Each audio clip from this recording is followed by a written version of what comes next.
वो उतना डीपली नहीं जाएंगे, सिर्फ चार्ट बेसिस पे अपन समझेंगे। ओके, और अमिताभ बच्चन इसके ब्रांड एम्बेसडर है कल्याण ज्वेलर्स के। ओके, तो 5 to 10% जैसे इंक्रीज होगा तो RSI 80 एबव हो जाएगा। ओके, हेलो गाइस, टुडे हम डिस्कशन करेंगे Polycab, Kalyan jewellers, Bharti Airtel and Maruti Suzuki company के बारे में। ओके, देखो ये जितना भी मैंने वॉच लिस्ट में लगाया हुआ है चारों स्टॉक, ये मेरा फेवरेट है बिकॉज मैं पिछले 1 मंथ से वॉच कर रहा हूँ ये स्टॉक को। ओके, कोई ऑल टाइम हाई पे है या तो कोई ऑल टाइम हाई ब्रेकआउट कर चुका है। ओके, अपॉर्चुनिटी है, क्या है क्या नहीं, इसमें अपन डिस्कशन करेंगे। ओके, जो भी बेहतर होगा डिसीजन आपको खुद लेना है। ओके, सबसे पहले अपन बात करेंगे पॉलीकैब का। उतना डीपली नहीं जाएंगे, सिर्फ चार्ट बेसिस पे अपन समझेंगे। ओके,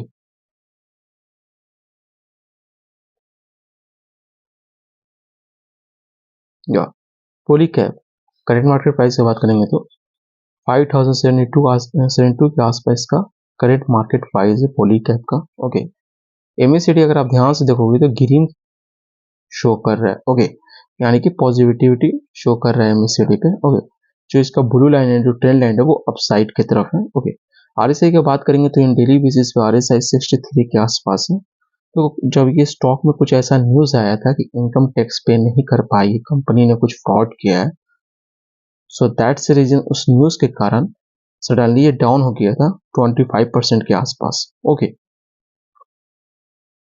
बट धीरे धीरे इस स्टॉक ने रिकवरी किया। ओके, थोड़ा सा यहाँ पर भी डीप आया, होल्ड किया, फिर ब्रेकआउट किया, फिर अपसाइड की तरफ कंटिन्यूसली पोजीशन बनाया हुआ है। और हम लोग अच्छे से जानते हैं कि पॉलीकैब क्या है कंपनी। पॉलीकैब वो है जो केबल उबल बनाती है, मतलब जो तार उर होता है घर उर में। ओके, पॉलीकैब केबल एडवर्टाइज भी है, कितना बार टीवी में आया, आप लोगों ने देखा भी होगा। ओके, और हाईएस्ट मार्केट कैपिटलाइजेशन के साथ मार्केट में बनी भी है। तो ऐसा तो नहीं था कि कुछ ऐसा न्यूज आ रहा है तो ये सडनली डाउन हो जाएगी। ओके, कुछ ऐसा न्यूज आया जिसके कारण शॉर्ट सेलिंग हो गया, फिर यहाँ पर से रिकवरी हुआ, अभी ब्रेकआउट भी किया है। छोटा सा स्टॉप लॉस देखिए अपन एंट्री ले सकते हैं, जो कि स्टॉप लॉस रहेगा 5000 के आसपास का। 1% का स्टॉप लॉस लेके अपन एंट्री कर सकते हैं क्योंकि मोमेंटम कंटिन्यूसली अपसाइड की तरफ है, इसमें कोई दो राय नहीं है। ओके, अगर इसका मार्केट कैप का बात करेंगे पॉली कैप का, 77,000 करोड़ के आसपास, 76,000 करोड़ के आसपास इसका टोटल मार्केट कैप है। ओके, पॉली कैप के मार्केट कैप का बात करेंगे तो 76,095 करोड़ के आसपास टोटल मार्केट कैप है इसका। ईयरली बेसिस पे 81% का रिटर्न जनरेट करके दिया है, मंथली में 6% के आसपास है। Number of share holder 3.37 lakh है। CAGR यानी कि कंपाउंड एनुअल ग्रोथ रेट 18% के आसपास का सालाना रिटर्न है। ओके, पी रेशियो का बात करेंगे तो 46 के आसपास इसका पी रेशियो है। हाई गया था 5733 पे, लो गया 2753 के आसपास। ओके, नेक्स्ट जो स्टॉक है कल्याण ज्वेलर्स। देखिए कल्याण ज्वेलर्स है, पिछले 3-4 मंथ से मैं वॉच कर रहा हूँ और इसका जो बिजनेस है उसको मैं समझने की कोशिश कर रहा हूँ। इसका तो सिंपल है, कल्याण ज्वेलर्स यानी कि ज्वेलर्स बनाती है और अमिताभ बच्चन इसके ब्रांड एम्बेसडर है कल्याण ज्वेलर्स के। ओके, बट कुछ फंडामेंटल में समझ रहा था, यकीन मानो दोस्तों, ये जो स्टॉक है इससे बढ़िया कोई स्टॉक मैंने देखा ही नहीं। ओके, ये आप मान सकते हो कि मल्टीबैगर दे दिया है। जब ये लगभग 120 के आसपास था तब से मैं फॉलो कर रहा हूँ पिछले 4-5 मंथ से, और आज देखो 428 के आसपास है स्टॉक।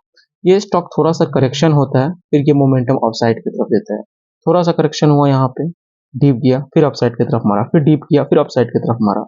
ओके, अभी फिर मार गया बिकॉज RSI डेली बेसिस से 60 के आसपास है। MACD अब पॉजिटिविटी शो कर रहा है बिकॉज पहले रेड कैंडल था यहाँ तक, और पॉजिटिविटी शो कर रहा है। अपन इसमें एंट्री कर सकते हैं कल्याण ज्वेलर्स में। छोटा सा स्टॉप लॉस देंगे जो कि 400 के आसपास का होगा एंड टारगेट लेके चलेंगे जहां तक मोमेंटम होगा। ओके, तो इसका भी मार्केट कैप समझेंगे तो मार्केट कैप 46 करोड़ के आसपास का टोटल मार्केट कैप है। ईयरली बेसिस पे 300% रिटर्न, मैंने अभी बोला ना 300% रिटर्न करके कोई स्टॉक दे रहा है तो क्या ही हो सकता है। 1 मंथ में 12% के आसपास। नंबर ऑफ शेयर 3.72 लाख है। जो पी रेशियो है, प्राइस अर्निंग रेशियो 84 के आसपास है। बेस्ट स्टॉक, एक छोटा सा स्टॉप लॉस देके अपने एंट्री ले सकते हैं। और मिड कैप का है तो लिक्विडिटी का तो कोई फर्क पड़ता नहीं है। ऐसा तो है नहीं कि अगर आप बाई कर लिए सेल हो नहीं रहा है ये दिस दैट, ऐसा कुछ नहीं। लिक्विडिटी में कोई फर्क नहीं पड़ेगा। स्मॉल मिड कैप में हायर लिक्विडिटी होता है। लिक्विडिटी मतलब बायर सेलर हायर एक्टिव रहते हैं क्योंकि उसमें ट्रेडिंग भी होता है इंट्राडे में। ओके, मार्जिन भी अच्छा मिलता है, so that's a reason liquidity ज्यादा रहता है। ओके, हम जो नेक्स्ट स्टॉक है भारतीय एयरटेल, इसका भी मैंने वीडियो बनाया था, बहुत दिनों से मैं वीडियो बना रहा हूँ। ब्रेकआउट करेगा, ब्रेकआउट करेगा। ओके, अगर आप ध्यान से देखोगे डेली बेसिस में चार्ट लगाया हुआ है, करंट आरएसआई तो अभी 64 के आसपास है, कंटिन्यूसली 10 अपसाइड की तरफ है, थोड़ा सा भी हॉल्ट नहीं किया है या डाउन नहीं गया, सीधे अपसाइड की तरफ मारा है। ओके, यहाँ पे थोड़ा सा डीप हुआ, ओके, ब्रेकआउट करने की कोशिश कर रहा था, नहीं हुआ। फिर यहाँ पर से देखो, यहाँ पर से रिकवरी किया।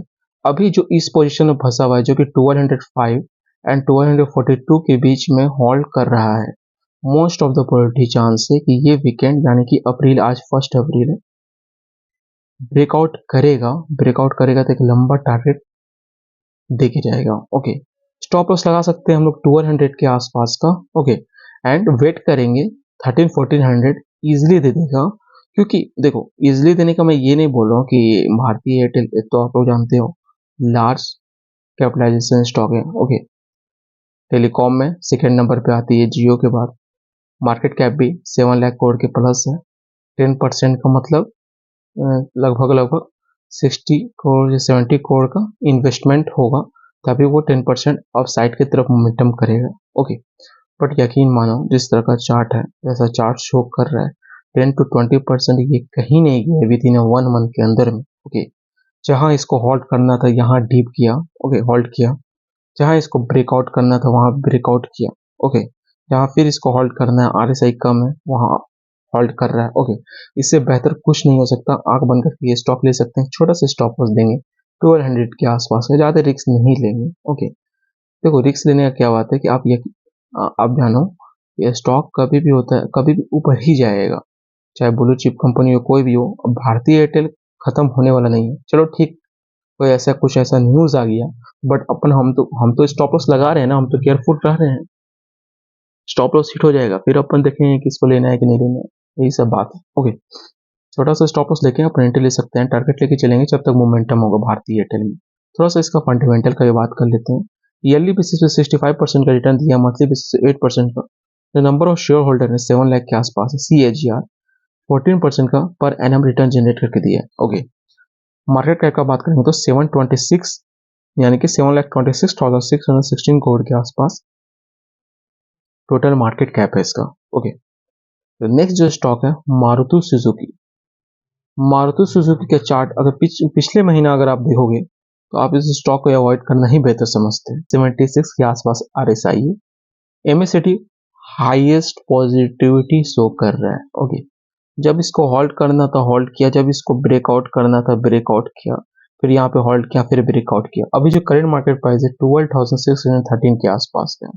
12,000 का स्टॉप लॉस देके अपन एंट्री ले सकते हैं। देखो 5 to 10% जैसे इंक्रीज होगा तो RSI 80 एबव हो जाएगा। ओके, तो थोड़ा सा होल्ड करेगा, फिर RSI नॉर्मल होगा, बिकॉज जो लोग नीचे से बने हुए हैं अब वो ऊपर प्रॉफिट बुकिंग करेंगे। ओके, इसलिए एक छोटा सा स्टॉप लॉस देंगे अपन 12,000 के आसपास का। ओके, एंड एंट्री लेंगे, जब तक मोमेंटम रहेगा अपन बने रहेंगे। और हाँ, 85 या 84 क्रॉस करेगा तो वहां पे सावधानी बरतेंगे, प्रॉफिट बुक कर सकते हैं या तो इंजॉय करेंगे, तो अभी रखेंगे। ओके, थोड़ा सा डाउन होगा, थोड़ा सा करेक्शन करेगा, फिर अपसाइड का मोमेंटम करेगा।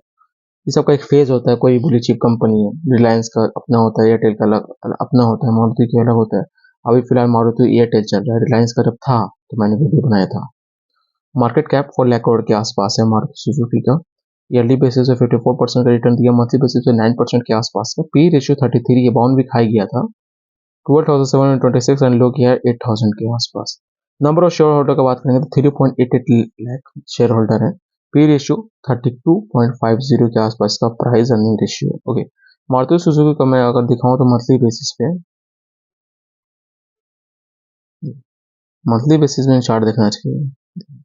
यहाँ पे एक और रेजिस्टेंस जो फेस किया, जो कि था 9,500 के आसपास का, फिर यहाँ पे डाउन हुआ, फिर यहाँ पर से कंटिन्यूसली ट्रेंड अपसाइड की तरफ। ये भी रेजिस्टेंस थोड़ा था, होल्ड कर रहा था। ओके, यहाँ पर ब्रेकआउट किया, यहाँ पर भी रेजिस्टेंस था, रिस्पेक्ट किया, थोड़ा डाउन हुआ, फिर यहाँ पे ब्रेकआउट किया, फिर होल्ड किया, फिर ब्रेकआउट किया। ओके, स्टॉक में कोई खराबी नहीं। Thank you so much full video देखने के लिए।